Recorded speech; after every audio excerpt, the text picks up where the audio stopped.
கரெக்டா ஃபேன்ஸுக்கு வணக்கம். ஐபிஎல் இறுதி கட்டத்தை நெருங்கிடுச்சுன்னு சொல்லி ஆகணும்.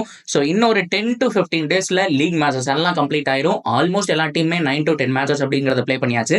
ரிமைனிங் எல்லா டீமுக்குமே அந்த 4 மேட்ச் தான். மொத்தமாவே ஒரு 40 மேட்சஸ்க்குள்ள தான் இருக்கும் அப்படிங்கறத நம்ம ஈஸியா ப்ரெடிக்ட் பண்ணிடலாம். ஸோ அந்த வகையில வரப்போற 2 வாரங்கள் 15 நாள் ரொம்ப குரூசியல். அதுலயும் ஆர்சிபி இவ்வளோ பெரிய சூப்பரான டீமை செட் பண்ணிட்டு கடைசி நேரத்தில் சொதப்பினாங்கன்னா சங்கட்டம் தான். ஸோ அதனால இந்த தடவை சிஎஸ்கேக்கு அகேன்ஸ்ட் என்ன பிளான் வச்சிருக்க போறாங்க, அதுல எந்த பிளேயிங் லெவன் விளையாடணும், அது மட்டும் இல்லாம மீதி 3 மேட்ச் எப்படி அணுக போறாங்க அப்படிங்கறத பார்க்கலாம். அதுக்கு முன்னாடி ஃபர்ஸ்ட் டைம் சேனலுக்கு வரீங்கன்னா மறக்காம சப்ஸ்கிரைப் பண்ணி சப்போர்ட் பண்ணுங்க. அப்பதான் அப்டேட் எல்லாமே உங்களுக்கு வந்து சேரும். சரி வாங்க வீடியோக்குள்ள போலாம். ஸோ பாயிண்ட் டேபிள்ல என்ன சர்ப்ரைஸ் பண்ணது மும்பை இந்தியன்ஸுங்க. எங்கிருந்தோ மேல வந்துட்டாங்க. ஆக்சுவலா ப்ரெடிக்ட் பண்ணதும் ஒண்ணுதாங்க. ஏன் அப்படின்னா அந்த டீமை பொறுத்த வரைக்கும் நல்ல குவாலிட்டி பேட்ஸ்மேன்ஸ் வச்சிருக்காங்க. At the same time Bumrah வந்ததுக்கு அப்புறம் லைன் அப் சும்மா வெறித்தனமா இருக்கு. So Mumbai Indians on top with எக்ஸலண்டான ஒரு ரன் ரேட்டோட இருக்காங்க. ஸோ 100 ரன் வித்தியாசத்துல வெற்றி பெற்றதுக்கு அப்புறம் சூப்பரான ரன் ரேட்ல டாப்ல வந்திருக்காங்க. அண்ட் ஆர்சிபியை பொறுத்த வரைக்கும் கண்டிப்பா அப்கமிங் 4 மேட்ச் ரொம்ப குரூசியல். 3 மேட்சை பத்தி ஆல்ரெடி நம்ம ரிவ்யூ போட்டிருக்கோம். ஸோ அதுல நம்பர் 1 எல்எஸ்ஜிக்கு அகேன்ஸ்டா ஒரு அவே மேட்ச். ஸோ அதுக்கப்புறம் 2 home match SRH and KKR கூட ஆடுறாங்க. ஸோ அதோட ஆர்சிபியோட பயணம் இதோட முடியுது அப்படிங்கிற மாதிரி நான் சொல்லுவேன். So first of all KKR versus RCB முதல் மேட்சா ஸ்டார்ட் ஆச்சு. ஆர்சிபி கேகேஆர் கூட கடைசியா விளையாடுறாங்க. ஸோ எங்கு தொடங்கும் எங்கு முடியும் அப்படிங்கிற மாதிரி தான் சொல்ல தோணுது. ஸோ இதுக்கு நடுவில் 4 மேட்ச் ரொம்ப குரூசியல். கண்டிப்பா சொதப்பிட்டாங்கன்னா பாயிண்ட் டேபிள் அப்படியே மாறிடும். ஏன்னா ஃபர்ஸ்ட் எல்லாம் ஆல்மோஸ்ட் 7 வின் பண்ணாலே அந்த 4வது பொசிஷனுக்குள்ள வந்துடலாம்.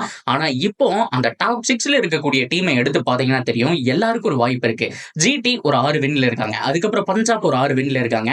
மும்பை 6 வின்ல இருக்காங்க. ஆர்சிபி 6 வின்ல இருக்காங்க. ஸோ இது போக நீங்க பாத்தீங்க அப்படின்னா எல்எஸ்ஜிக்கு ஒரு அவுட் சைட் சான்ஸ் இருக்கு. அண்ட் டிசியை நம்ம சொல்ல வேணுமா? ஸோ அந்த அளவுக்கு எல்லாருமே ஆல்மோஸ்ட் அந்த 6 வின் அப்படிங்கிற மார்க்கை ரீச் பண்ணிட்டாங்க. இருக்கிறது என்னமோ 6 டீமுக்கு மேல. ஸோ ஆனா இடம் என்னமோ 4 டீம் தான். ஸோ யாரு இந்த பர்ஃபெக்டா மீதி இருக்கக்கூடிய ரிமைனிங் கேம்ஸை வின் பண்றாங்களோ அவங்க தாங்க. ஸோ அவங்க தான் மேலே போக போறாங்க. அவங்க தான் கோப்பை வின் பண்றதுக்கு அந்த எலிமினேட்டர் அது மட்டும் இல்லாமல் குவாலிஃபையர் பிளேஸ் வந்துட்டு புக் பண்ண போறாங்க. அது ஆர்சிபிக்கு நடக்கணும்னா ஃபர்ஸ்ட் சென்னை கூட வின் பண்ணோம். ஸோ சென்னை கூட எந்த மாதிரியான பிளேயிங் லெவன் அவங்க ஃபிட் பண்ண போறாங்க, அதுதான் மிகப்பெரிய கேள்விக்குறி. நிறைய பேர் ஃபில் ஷாட்டுக்கு ரெகவர் ஆயிடுச்சா, அட் த சேம் டைம் ரொம்ப முக்கியமா ஜேக்கப் பெத்தல் ஆடுவாரான்னு கேட்டிருக்கீங்க. எஸ், பெத்தலுக்கு ஒரு மேட்ச் சான்ஸ் கொடுத்தோம், பெருசா பர்ஃபார்ம் பண்ணல. வெளியில உட்கார வைக்கிறதா, அப்படி இல்லைன்னா ஃபில் ஷாட்டை கொண்டு வரதா, ரொம்ப ரொம்ப குரூசியல் டிசிஷன். தினேஷ் கார்த்திக் என்னை பொறுத்த வரைக்கும் பரவாயில்ல, பெத்தல வெளியில உட்கார வச்சாலும் பரவாயில்ல. ஃபில் ஷாட் ஃபிட்டா இருந்தாருன்னா, எனக்கு தெரிஞ்ச நெட்ல பயிற்சி பண்ணிட்டு இருக்கிறதா தகவல் வந்துச்சு. அது மட்டும் இல்லாம 2-3 கிளிப்ஸ் காமிச்சாங்க. சோசியல் மீடியா பேஜ்லயும் போட்டோஸ் எல்லாம் பார்த்தோம். அதுபடி பார்க்கும்போது ஃபில் ஷாட் ஆடுறதுக்கான சான்ஸ் இருக்குங்கிற மாதிரி நான் பாக்குறேன். இந்த டைம்ல எமோஷனலா பார்க்க கூடாதுங்க. நமக்கு தேவை நல்ல ஒரு 100% பிளேயிங் லெவன். அதுல பெத்தல் இவ்வளவு வரைக்கும் வந்தாரு, ஒரு சான்ஸ் கிடைச்சது. பட் இருந்தாலுமே நம்ம ஏன் மறுபடியும் சாக்ரிஃபைஸ் பண்ணோம், ஏன் மறுபடியும் ஒரு ரிஸ்க் எடுக்கணும்? ஸோ அதனால கண்டிப்பா பெத்தலுக்கு பதிலா ஃபிட்டா இருந்தாருன்னா 100% சால்ட் தான் அந்த இடத்துல ஆடணும் அப்படிங்கிற மாதிரி நான் சொல்லுவேன். At the same time CSK கூட வின் பண்றது கொஞ்சம் ஈஸியான விஷயம் தான். ஏன்னா அந்த மாதிரியான ஓஜி சைடு கிடையாது. இப்போதைக்கு அவங்க அடி வாங்கிட்டு வந்திருக்காங்க அப்படின்னா கூட யங்ஸ்டர் மூலியமா தான் இந்த ஸ்குவாடை அணுக போறாங்க. மேபி தீபக் ஹூடாக்கு பதிலா அந்த இடத்துல வேன்ஸ் பேடி அப்படி இல்லைன்னா ராமகிருஷ்ணா கோஸ் வரக்கான சான்ஸ் இருக்கு. ஸோ மற்றபடி அவங்க சூப்பரான லைனப் மட்டும் இல்லாம அவங்க கிட்ட இருக்க மிக முக்கியமான விஷயம் என்ன அப்படின்னா ப்ரெஷர் இல்லாம ஆட போறாங்க. ஆனா சின்ன சுவாமியில ஆர்சிபிக்கு நேர் ஆப்போசிட். டீம் எந்த டீம்ங்கிறது முக்கியம் கிடையாது. ஆனா அந்த கிரவுண்ட்ல ஏதோ ஒண்ணு இருக்கு, அவங்களுக்கு செட் ஆக மாட்டேது, நினைச்ச மாதிரி போக மாட்டேது அப்படிங்கிற மாதிரி சொல்லியிருக்காங்க. ஸோ அது ஸ்லைட்லி ஒரு டிஸ்அட்வான்டேஜா ஆர்சிபிக்கு நான் பாக்குறேன். ஸோ மற்றபடி இந்த பக்கம் பிளேயிங் லெவன் கன்னுங்க கிட்டத்தட்ட ஒரு 65% நான் வின்னிங் ரேட் ஆர்சிபி பக்கம் போவேன். ஸோ அந்த பக்கம் பிளேயிங் லெவன்ல எஸ் அப்கோர்ஸ் 2 சின்ன பசங்க ஓப்பன் பண்றாங்க. மிடில் ஆர்டர்ல பார்த்தோம் அப்படின்னா சாம் கரன், ஜடேஜா வர போறாங்க. ஸோ அதுக்கப்புறம் வந்துட்டு தீபக் ஹூடாவா இல்ல வேனிஸ் பேடியோ வர போறாங்க. And Sivam Dubey. ஸோ கிட்டத்தட்ட ஒரு மாதிரியான ஒரு லைனப் தான். பட் இருந்தாலும் யாரோ ஒரு 2 பேருக்கு மாட்டிக்கிச்சுன்னா கண்டிப்பா ஒரு 180+ போடுவாங்க சிஎஸ்கே.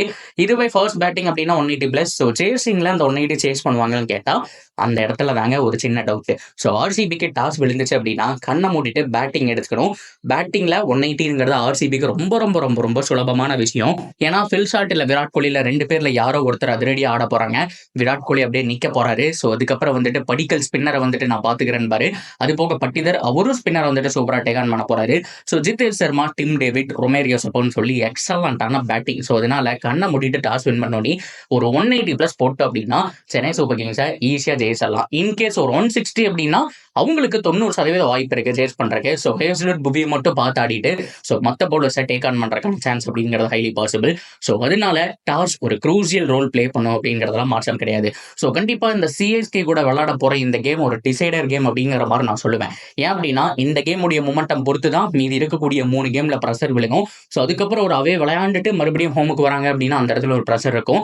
இதுவே இந்த கேமை வின் பண்ணிட்டாங்க அப்படின்னா மீதி இருக்கக்கூடிய 3 கேம்ல 1 இல்ல 2 ஜெயிச்சா போதுப்பா அப்படிங்கிற மைண்ட் செட்டுக்கு போயிடுவாங்க.